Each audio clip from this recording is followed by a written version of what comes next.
So I'd like to present you with the biblical view of death, what the Hebrew people called Sheol. So the word Sheol appears around 66 times throughout the Old Testament, and it's used mostly in prayer. Around 20 times of those 66. In other words, you have like the psalmist David or Solomon or Job speaking about Sheol, the grave. So Sheol, by the way, just simply means the grave or the underworld. It's always in reference to like a supplication to God, save them from Sheol, from the grave, or to release them from it. They all know they're going there, the Hebrew writers, and it's a place they do not want to go, and especially not stay in.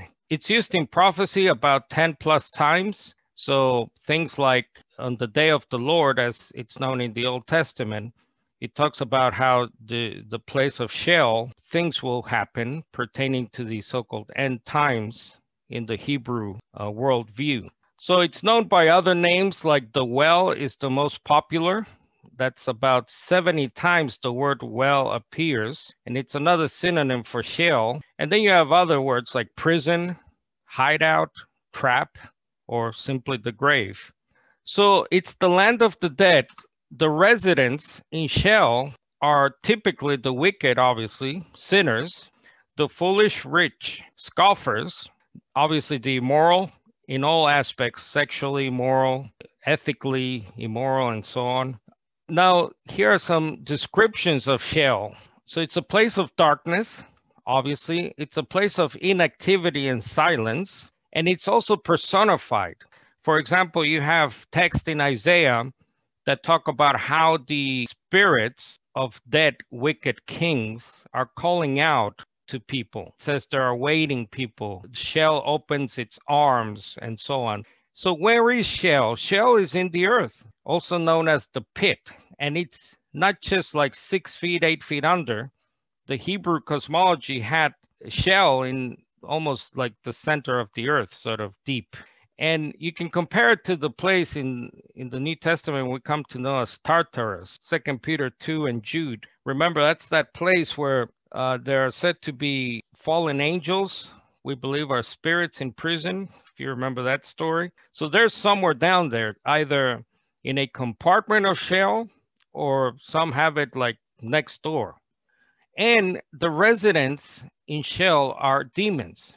So you have Deuteronomy 32:17. They, that is the Israelites, sacrificed to demons that were no gods, to gods they had never known. Now, this is a good verse to show you how the biblical writers have different words for the same demons. So angels who disobeyed God, and they're called Shedim. They go by the name of Elohim and by other names that, as we will see. I talked about Unger's Biblical Demonology. I highly recommend you get this book. The rabbis divided demons into two classes. Now, they're purely spiritual beings. They probably mean they're disembodied. So we see this a lot, obviously, in the New Testament. And also, there are half spirits. I talked to you about the Nephilim, the children of the sons of God, who we believe were fallen angels.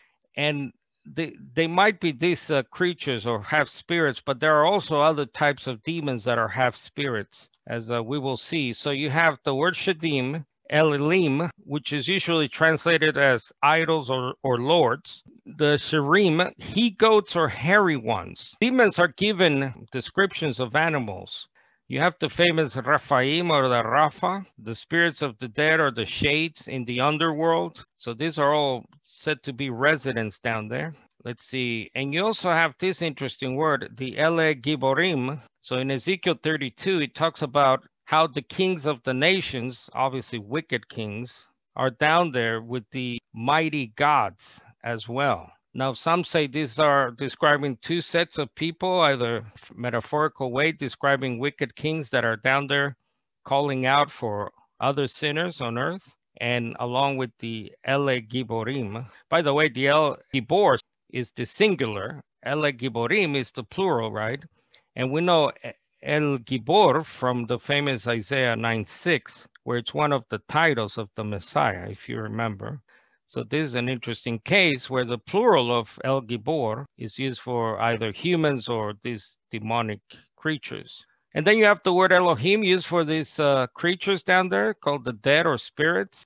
This is the creature that comes out in that story of the witch of Endor in 1 Samuel 28. This creature is called out by the Hebrew, literally reads, the owner of a ritual pit, necromancer, or a witch. And you see there the connection with Sheol, with the pit.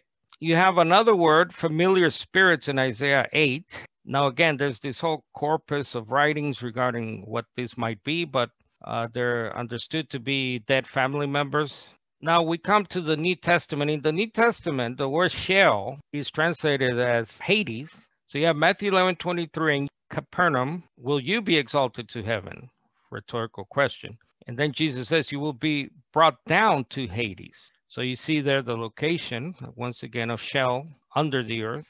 Now, Hades is mistranslated by the King James 30 plus times as this word hell, which unfortunately has come into the English vernacular as a place of eternal torment.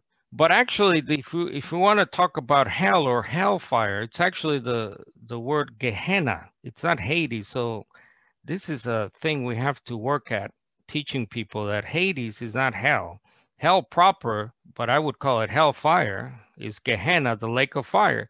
Matthew 5, if your right eye causes you to sin, tear it out, throw it away. For it's better that you lose one of your members than that your whole body be thrown into Gehenna, and that's that lake of fire. Now, the lake of fire might be down there, right? So it's obviously not active right now. In other words, no one's being thrown in the lake of fire. In the end times, it'll obviously be revealed. Either, I don't know, God will just crack the earth open and the lake of fire shows up, or however it comes about, but it's not active yet. No one's being thrown in Gehenna. These are warnings for the future, clearly, right? So in summary, Sheol, underworld of the dead or the grave, it's a land of forgetfulness. Once you die, you die. Psalm 88.